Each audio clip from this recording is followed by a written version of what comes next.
కూకట్పల్లిలో బాలిక సహస్ర హత్య కేసులో మిస్టరీ ఇంకా కొనసాగుతూనే ఉంది.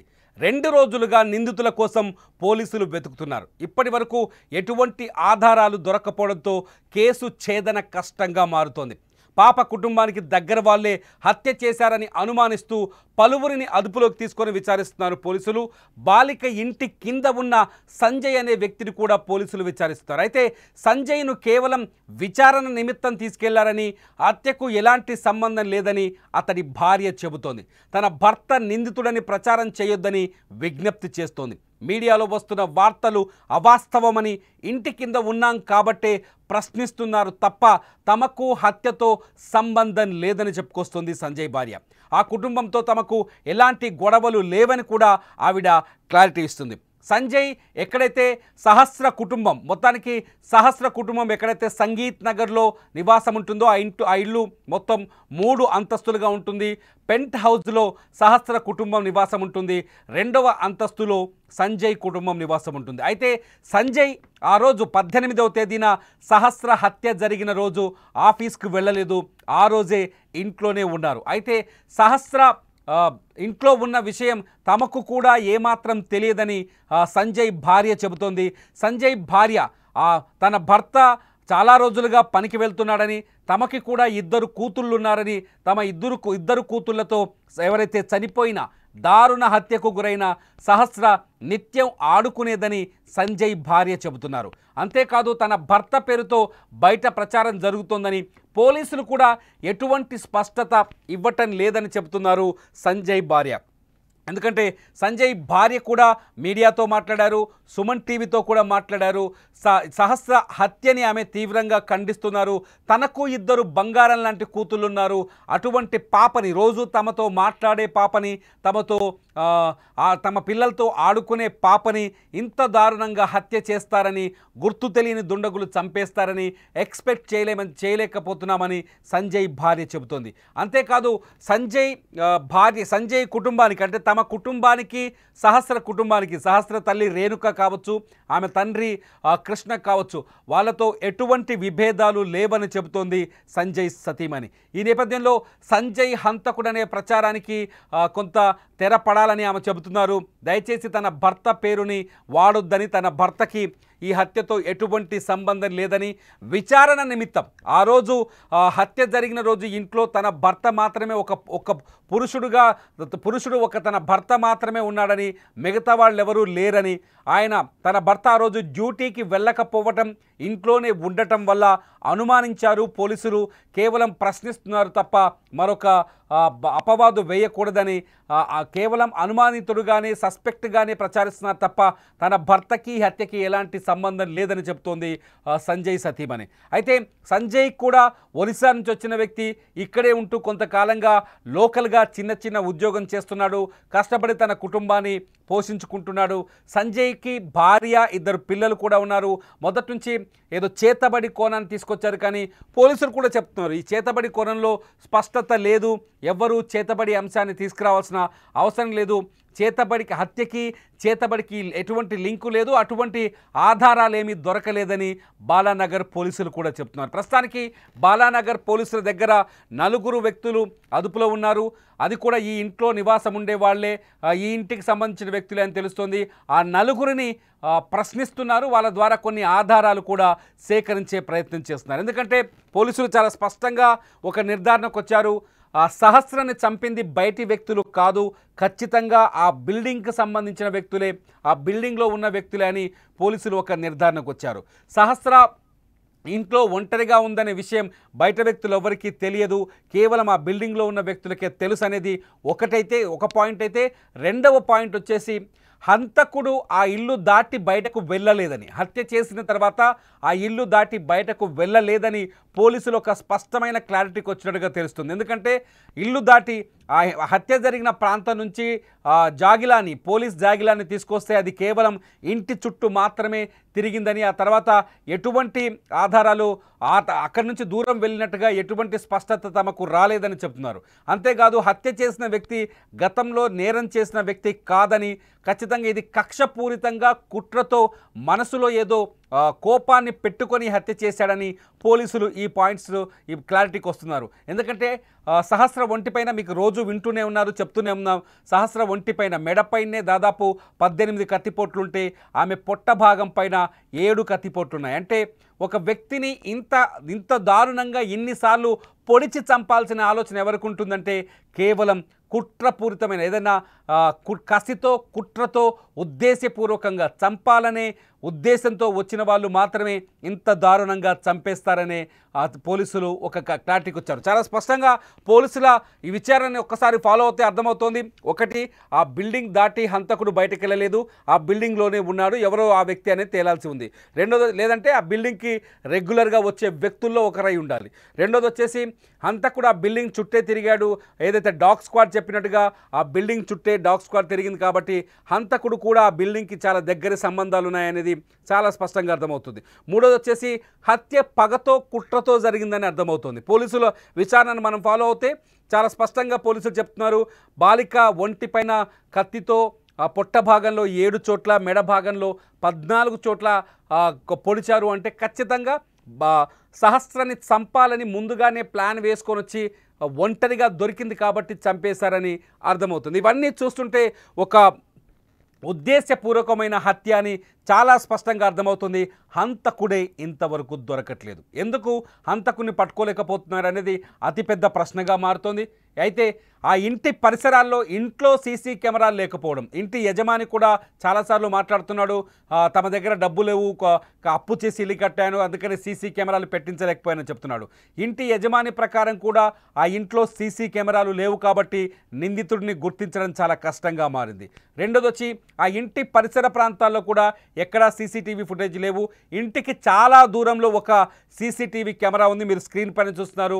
ఆ సీసీటీవీ ఫుటేజ్లో ఒక వ్యక్తి బైక్ పైన వచ్చి అక్కడ బైక్ని పార్క్ చేస్తున్నట్టుగా మనకు వీడియో కనిపిస్తుంది. కాకపోతే ఆ బైక్ పైన వచ్చిన ఆ వ్యక్తి ఎవరనేది కూడా ఇంతవరకు ఒక అంచనాకు రాలేదు. పోలీసులకు దొరికిన ఆ సీసీటీవీ ఫుటేజ్ నుంచి ఏకైక ఆధారం ఇదొక్కటే, ఒక వ్యక్తి ఆ సహస్ర ఇల్లు ఉన్న గల్లీలో బైక్ పైన వచ్చి అక్కడ బైక్ పార్క్ చేస్తున్న సందర్భం. సో ఇంతకు మించి పోలీసుల దగ్గర ఆధారాలు కనిపించట్లేదు. హంతకుడు ఎక్కడి నుంచి ఇంట్లోకి ఎంటర్ అయ్యాడు, ఎక్కడి నుంచి హత్య చేసి పారిపోయాడు అనేది ఇప్పుడు అతిపెద్ద మిస్టరీగా మారుతోంది. చాలా స్పష్టంగా గుర్తుపెట్టుకొని ఒకసారి సహస్ర హత్య జరిగింది ఆమె సొంత ఇంట్లోనే, ఇంట్లో ఉన్న పెంట్ హౌస్లో జరిగింది. హంతకులు ఆ ఇల్లు దాటిపోలేదని పోలీసులు స్పష్టంగా చెప్తున్నారు. అంతేకాదు ఆ ఇంటి పరిసర ప్రాంతాల్లో హంతకుడు సంచరించినట్టుగా, ఆ ఇంటికి 100 మీటర్ల లోపే సంచరించినట్టుగా పోలీస్ జాగిలం ద్వారా తెలుస్తోంది. ఆ ఇంటి పరిసరాల్లో ఎటువంటి సీసీ కెమెరాలు లేవు. ఉన్న సీసీ కెమెరాలో ఒక వ్యక్తి కనిపించినప్పటికీ అతడికి హత్యకు సంబంధం ఉందా అనేది కూడా స్పష్టత లేదు. దీంతో పోలీసులకు చుట్టూ చిక్కుముడిగా మారిపోయింది ఆ సహస్ర హత్య కేసు. ఈ హత్య కేసులో నిందితులు ఎవరు అనేది తేల్చడం తలనొప్పిగా మారిపోయింది. ఇంకొక మాట పోలీసులు చాలా స్పష్టంగా ఎదురుచూస్తున్నారు. సహస్ర అంత్యక్రియలు, సహస్ర తల్లిదండ్రిని ఒకసారి విచారించాలని పోలీసులు భావిస్తున్నట్టుగా తెలుస్తుంది బాలనగర్ పోలీసులు. ఎందుకంటే సహస్ర తల్లిదండ్రులకు ఏవైనా అనుమానాలు ఉన్నాయా, ఎవరైనా వ్యక్తులతో విభేదాలు ఉన్నాయా, వాళ్ళ దగ్గర ఇప్పటికే పోలీసులు కొన్ని క్లూస్ని తీసిపెట్టారు. ఆ క్లూస్ ఆధారంగా సహస్ర తల్లిదండ్రుల్ని స్టేషన్కి పిలిచి ప్రశ్నించే అవకాశం ఉంది. ప్రస్తుతం సహస్ర తల్లిదండ్రులు సహస్ర మృతదేహాన్ని తీసుకొని వాళ్ళ స్వగ్రామం సంగారెడ్డి జిల్లాలోని ముక్త కేశారం అనే గ్రామంలో అంత్యక్రియలు నిర్వహించి తీవ్రమైన దుఃఖ సాగరంలో శోకంలో ఉండిపోయారు. వాళ్ళని పోలీసులు ప్రశ్నించే అవకాశం కనిపిస్తుంది. ఈరోజు కానీ రేపు కానీ సహస్ర పేరెంట్స్ని పోలీసులు ప్రశ్నించే అవకాశం కనిపిస్తుంది. వాళ్ళని కూడా విచారించి ఆ తర్వాత ఈ హత్య పైన ఒక కన్క్లూజన్కి వచ్చే ఛాన్సెస్ కనిపిస్తాయి. ప్రస్తుతానికైతే ఈ పూటకి ఈ క్షణానికి అందుతున్న అప్డేట్ ప్రకారం పోలీసుల దగ్గర కూడా ఎటువంటి స్పష్టమైన ఆధారాలు దొరకలేదు. హంతకుడు ఎవరనేది కూడా పోలీసులు ఇంతవరకు నిర్ధారించలేదు. హత్య ఎందుకు చేశారనే కాజ్ కూడా దొరకలేదు. ఎవరైతే అనుమానితులుగా సస్పెక్ట్స్గా తీసుకెళ్లారో వాళ్ళంతా ఆ ఇంటికి సంబంధించిన వాళ్ళే. ఆ ఇంట్లో ఉన్న వాళ్ళని ప్రశ్నిస్తున్నారు. వాళ్ళ ద్వారా ఒకవేళ హంతకులైతే ఖచ్చితంగా క్లారిటీ వచ్చే అవకాశం ఉంది. వాళ్ళ ఇంట్లో ఉన్నవాళ్ళు, పోలీసుల అదుపులో ఉన్నవాళ్ళు. హంతకులు కాకపోతే వాళ్ళ ద్వారా కొన్ని క్లూస్ కానీ కొంత సమాచారం కానీ దొరికే అవకాశం ఉంది. ఎందుకంటే చాలా స్పష్టంగా మనకి ఇక్కడ అర్థమవుతుంది, చాలా స్పష్టంగా సంజయ్ భార్య చాలా ధైర్యంగా చాలా క్లియర్గా చెప్తోంది. తన భర్త ఇంట్లో ఉన్నది నిజమే, కానీ తన భర్తకి హత్యకి ఎటువంటి సంబంధం లేదు అని చెప్తోంది సంజయ్ భార్య. ఎందుకంటే నిన్న నుంచి సహస్ర హత్య ఈ నెల 18వ తేదీన, ఆగస్టు 18వ తేదీన జరిగింది. 18వ తేదీ నుంచి ఆ హత్యని ఆ ఇంట్లో నివాసం ఉన్నవాళ్ళు పోలీసులు అనుమానిస్తున్నారు. ఆ ఇంట్లో ఉన్నవాడే హంతకుడు ఆ ఇంట్లోనే ఉన్నాడని పోలీసులు అనుమానిస్తున్నారు. కానీ ఆ ఇంట్లో ఉన్న ప్రతి ఆ ఇంట్లో రెంటుకుంటున్న ప్రతి ఒక్కరు తీవ్రమైన మనోవేదనతో, బాధతో కనిపిస్తున్నారు. ఎందుకంటే తమ పాప లాంటి వాళ్ళే, సహస్ర లాంటి పిల్లలు ఆ ఇంట్లో చాలామంది మనకు కనిపిస్తున్నారు. సహస్ర ఏజ్లో ఉన్న పిల్లలు ఉన్నారు. ఎవరైతే ఈ సంజయ్ మనకు అనుమానితుడిగా సంజయ్ పేరు తెరపైకి వచ్చిందో ఆ సంజయ్కి కూడా 2 కూతుళ్ళు ఉన్నారు, 2 ఆడపిల్లలు ఉన్నారు. సహస్ర ఏజ్లోనే ఆడపిల్లలు ఉన్నారు. సహస్ర రెగ్యులర్గా ఆడపిల్లలతో కలిసి అదే ఇంట్లో ఆడుకునే వాళ్ళని సంజయ్ పిల్లలు కూడా చెప్తున్నారు. సంజయ్ ఇంటి దగ్గర పరిస్థితి చూస్తే సంజయ్ నిజంగానే ఈ హత్య చేసి ఉంటాడా, అతన్ని అనుమానించవచ్చా అనే కోణంలో కూడా అక్కడ అనుమానాలు కలుగుతున్నాయి. అంటే ఈ హత్య వెనుక కారణాలేంటి, అసలు ఇక్కడ చాలా కోణాలు కనిపిస్తున్నాయి. పోలీసులు రకరకాల కోణాల్లో ఇన్వెస్టిగేషన్ చేస్తున్నారు. ఒకటి, ఆ ఇంట్లో ఉన్న వాళ్ళే హంతకులు అనే కోణంలో ఒకటి చేస్తే, రెండోది వచ్చేసి సహస్ర తండ్రి శత్రువులు, సహస్ర తల్లి శత్రువులు అనే కోణంలో కూడా విచారణ జరుగుతుంది. సంజయ్ ఫ్యామిలీ విషయంలో కానీ సంజయ్ విషయంలో కానీ పోలీసులకు స్పష్టత వచ్చినట్టు తెలుస్తోంది. అంతేకాదు సంజయ్తో పాటు ఆ ఇంట్లో ఉంటున్న మరికొందరు పురుషులను కూడా పోలీసులు తీసుకెళ్లి ప్రశ్నిస్తున్నారు. కాబట్టి వాళ్ళ నుంచి కూడా కొంత క్లారిటీ వచ్చినట్టుగా తెలుస్తోంది. అంటే వాళ్ళ హత్య వాళ్ళు చేయలేదనే కోణంలో కొంత క్లారిటీ వచ్చినట్టుగా తెలుస్తోంది. రెండోది వచ్చేసి ఇప్పుడు పోలీసుల విచారణలో అంటే సంజయ్ తల్లిదండ్రుల్ని ప్రశ్నించడానికి కొన్ని కారణాలు స్పష్టంగా కనిపిస్తున్నాయి. సంజయ్ తండ్రికి సంబంధించిన శత్రువులు ఎవరైనా ఉన్నారా, లేకపోతే సంజయ్ తల్లికి సంబంధించిన శత్రువులు ఎవరైనా ఉన్నారా అనే కోణంలో కూడా విచారణ కొనసాగే అవకాశం కనిపిస్తుంది. ఎందుకంటే సంజయ్ తండ్రి కష్టజీవిగా కనిపిస్తుంది. సహస్ర తండ్రికి సంబంధించిన శత్రువులు ఎవరైనా ఉన్నారా, లేకపోతే సహస్ర తల్లికి సంబంధించిన శత్రువులు ఎవరైనా ఉన్నారా ఈ హత్యలో అనే కోణంలో కూడా పోలీసులు విచారించే అవకాశం కనిపిస్తుంది. ఎందుకంటే సహస్ర తండ్రి కృష్ణ కష్టజీవిలా కనిపిస్తున్నాడు. అతను బల్కంపేటలో ఒక మెకానిక్ షాప్ను నిర్వహిస్తున్నాడు. తాను కష్టపడే తత్వం ఉన్నట్టుగా చాలా స్పష్టంగా తెలుస్తోంది. కూతురు మరణాన్ని చూసి అతను తట్టుకోలేకపోతున్నాడు. ఇప్పటికీ బోరున విలపిస్తున్నాడు. సో కృష్ణని ఈ దుఃఖంలో ముంచేయాలని, సహస్ర తండ్రిని ఈ దుఃఖంలోకి ముంచాలని, సహస్ర తండ్రి పైన పగ తీర్చుకోవాలని అతని శత్రువులు ఎవరైనా, అంచనా వేయలేని శత్రువులు ఎవరైనా ఈ పాప ప్రాణం తీసి ఉంటారా అనే కోణం కూడా ఒకటి మిగిలింది. రెండోది వచ్చేసి సహస్ర తల్లి రేణుక ఒక ఆసుపత్రి ల్యాబొరేటరీలో ల్యాబ్ టెక్నీషియన్గా పనిచేస్తున్నారు. ఆవిడ పైన ఎవరైనా కక్ష పెంచుకొని, లేకపోతే ఆవిడని దుఃఖంలో ముంచేయాలని, ఆవిడకి తీరని అన్యాయం చేయాలనే ఉద్దేశంతో ఎవరైనా అంతుచిక్కని శత్రువు, రేణుకకు ఉన్న అంతుచిక్కని శత్రువు ఈ దారుణానికి పాల్పడి ఉంటారా అన్న కోణంలో కూడా విచారణ ముందుకెళ్లే అవకాశం కనిపిస్తుంది. ఒకటి, బిల్డింగ్లో పోలీసులు అనుమానిస్తున్నట్టుగా బిల్డింగ్లో హంతకుడు ఉండాలి, లేదంటే ఖచ్చితంగా తల్లి శత్రువో తండ్రి శత్రువో ఈ హత్యకు కారణమై ఉండాలి. ఎందుకంటే బాలిక పైన మనం మొదటి నుంచి చూస్తున్నాం. పోస్ట్ మార్టం రిపోర్ట్లో కూడా చాలా స్పష్టంగా తెలుస్తోంది. సహస్ర పైన ఎటువంటి లైంగిక దాడి జరగలేదు, అఘాయిత్యానికి ప్రయత్నించిన ఆనవాళ్ళు లేవు. పోలీసులు కూడా చాలా స్పష్టంగా చెప్తున్నారు, సహస్ర పైన ఎటువంటి లైంగిక దాడికి ప్రయత్నాలు జరగలేదని. 11 చిన్నారి పైన అటువంటి కోరికతో కానీ అటువంటి ఆలోచనతో వచ్చే సైకోలు కూడా ఆ పరిసర ప్రాంతాల్లో గతంలో ఉన్నట్టుగా ఎటువంటి రికార్డులు చెప్పట్లేదు. పోలీసులకు కూడా అంతు చిక్కని విధంగా మారిపోయింది ఈ కేసు. ఊహించని విధంగా అంతు చిక్కని విధంగా మిస్టరీగా మారిపోయింది కేసు. ఇంతకీ సహస్రను చంపింది ఎవరు అనే విషయంలో ఇంతవరకు ఎటువంటి స్పష్టమైన క్లూ దొరక్కపోవడంతో పోలీసులు కూడా ఒక రకంగా తల పట్టుకున్నారని చెప్పాలి. సహస్ర హంతకులు ఎవరై ఉంటారు అనేది ఎవ్వరికీ అంతు చిక్కని స్థితిలో ఉంది. దీనికి మొదటి కారణం ఏంటంటే ఫింగర్ ప్రింట్స్ పాత నేరస్తులతో మ్యాచ్ అవ్వట్లేదు. రెండోది వచ్చి అదే ఫింగర్ ప్రింట్స్ ఇంట్లో ఉన్న వ్యక్తులను ఎవరైతే అనుమానితులుగా తీసుకెళ్లారో వాళ్ళ ఫింగర్ ప్రింట్స్ కూడా మ్యాచ్ అవ్వట్లేదు. మూడోది వచ్చేసి డాగ్ ఏదైతే పోలీసు జాగిలం ఉంటుందో ఆ జాగిలం ఇంటి పరిసరాల్ని దాటి దూరం వెళ్ళలేదు. నాలుగోది వచ్చేసి హంతకులు పాత నేరస్తులు కాదు, అమ్మాయి పైన ఎటువంటి అఘాయిత్యం కానీ లైంగిక దాడి జరగలేదు. దీంతో హంతకుడి మోటివ్ ఏంటన్నది ఇప్పుడు అతిపెద్ద మిస్టరీగా మారింది. ఎందుకు సహస్రని టార్గెట్ చేసి చంపారు, ఎందుకు సహస్రని ఇంత కక్షపూరితంగా 20 సార్లు ఆమె ఒంటిపైన పొడిచి చంపాల్సిన అవసరం ఎవరికి వచ్చింది అనేది అంతు చిక్కడం లేదు. ఒక రకంగా చూస్తే స్పష్టంగా మనం కూడా ఆలోచించవచ్చు, మీరు ఆలోచించవచ్చు, నేను ఆలోచిస్తున్నాను. సహస్ర పైన దాడిని చూస్తే ఇది కుట్ర, కోపం, కసితో చంపినట్టుగా అర్థమవుతుంది. అంటే పగ తీర్చుకునే ఉద్దేశంతో చంపినట్టుగా అర్థమవుతుంది. సహజంగా చాలాసార్లు మనం చూసాం లైంగిక దాడులు జరిగే సమయంలో జరిగిన హత్యలు, అనేక హత్యల్లో నిందితులు ఏం చేస్తారంటే దాడి చేసి ఆవేశంలో దాడి చేసిన తర్వాత ఆ తప్పును దాచిపెట్టేందుకు హత్య చేస్తారు. చాలా సందర్భాల్లో అనేక కేసుల్లో మనం చూస్తూనే వస్తున్నాం. లైంగిక దాడి చేసి ఆ తర్వాత ఆ లైంగిక దాడిని కప్పిపుచ్చుకునేందుకు, దాచిపెట్టేందుకు, తన పేరు బయటకు రాకుండా ఉండేందుకు హత్యలు చేస్తూ ఉంటారు. కానీ ఇక్కడ అలా లేదు. లైంగిక దాడి అసలు బాలిక పైన జరగలేదని స్పష్టంగా పోస్టుమార్టం రిపోర్ట్ కూడా చెప్తోంది.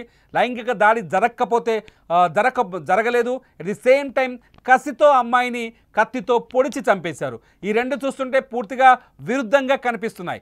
సహస్ర పైన కత్తితో ఇంత పాశవికంగా, ఇంత నిర్దయగా, ఇంత అమానుషంగా దాడి చేయాల్సిన అవసరం ఎవరికి వచ్చిందనేది అంతు చిక్కట్లేదు. మొత్తానికి సహస్ర కేసు ఇప్పటికీ కూడా దాదాపు 48 గంటలవుతుంది సహస్ర హత్యకు గురై. ఆగస్టు 18వ తేదీన ఉదయం 9:30 నుంచి 10:30 మధ్యలో ఈ హత్య జరిగినట్టుగా తెలుస్తోంది. కొందరు ఆ ఇంటి పక్కనే ఉండే బిల్డింగ్లో ఉండే కొందరు చెప్తున్నారు, కొన్ని అరుపులు ఈ పెంట్ హౌస్ నుంచి వినిపించాయని చెప్తున్నారు. వాళ్ళ సాక్ష్యాలను కూడా పోలీసులు సేకరించే అవకాశం కనిపిస్తోంది. మొత్తానికి హంతకుడు ఆ ఇంట్లోకి ఎలా ఎంటర్ అయ్యాడు, ఎలా హత్య చేసి వెళ్ళిపోయాడు ఒక ప్రశ్నగా ఉంటే, హంతకుడు ఆ ఇంట్లో వాడై ఉంటే ఎలా తప్పించుకోగలుగుతున్నాడు? 2 ప్రశ్నలు. ఈ 2 ప్రశ్నలకు సమాధానం దొరుకుతుందని పోలీసులు ఇంకా వెతుకుతున్నారు. 5 బృందాలుగా ఏర్పడి ఈ కేసు విచారణను ముందుకు తీసుకెళ్తున్నారు.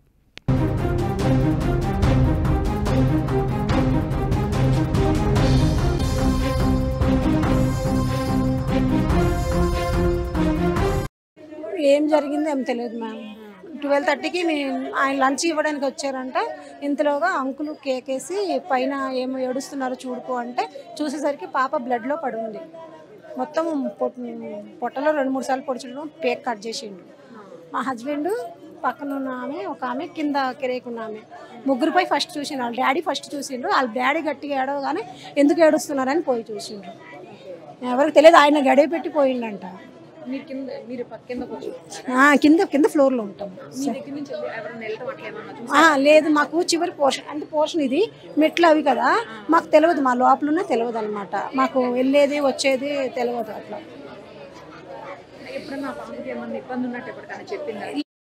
సంజయ్ భార్య మాటల్లో చూస్తే, ఎవరైతే ఇప్పుడు అనుమానితుడిగా పోలీసుల అదుపులో ఉన్నాడో అటువంటి సంజయ్ భార్య మాటల్లో చూస్తే, ఆ రోజు ఆగస్టు 18వ తేదీన సహస్ర హత్యకు గురైన తర్వాత ఆమె తండ్రి కృష్ణ మెకానిక్ షాప్ నుంచి ఉద్యోగం నుంచి తిరిగి వచ్చి ఇంటికి వెళ్ళి చూసి కూతురి డెడ్ బాడీని చూసి బోరున విలపించాడు. అతను ఒక్కసారిగా ఏడ్చాడు. ఏడవడంతోనే ఈమె భర్త సంజయ్ కూడా పరిగెత్తుకుంటూ బిల్డింగ్ పైకి వెళ్ళాడు. సంజయ్తో పాటు ఆ ఇంట్లో ఉన్న మరికొందరు కూడా బిల్డింగ్ పైకి వెళ్ళి ఆ దారుణాన్ని చూసి అవాక్కయ్యారని సంజయ్ భార్య కూడా చాలా స్పష్టంగా చెప్తోంది. అంటే హత్య జరిగిన సందర్భంలో, ఆ హత్య జరిగిన తర్వాత ఎవరైతే సహస్రను చూశారో ఆమె తండ్రి చూశాడో, ఆ తండ్రి అరుపులు విని పరిగెత్తింది కూడా సంజయే అని కూడా అర్థమవుతుంది. అంటే సంజయ్ ఒక రకంగా హత్య చేస్తే ఈ ఇంట్లో ఉండడు. సంజయ్ ఈ దారుణానికి పాల్పడితే ఖచ్చితంగా పారిపోయే ప్రయత్నం చేశాడు. దీంతో పోలీసులు కూడా ఈ విధంగానే ఆలోచిస్తున్నట్టుగా తెలుస్తోంది.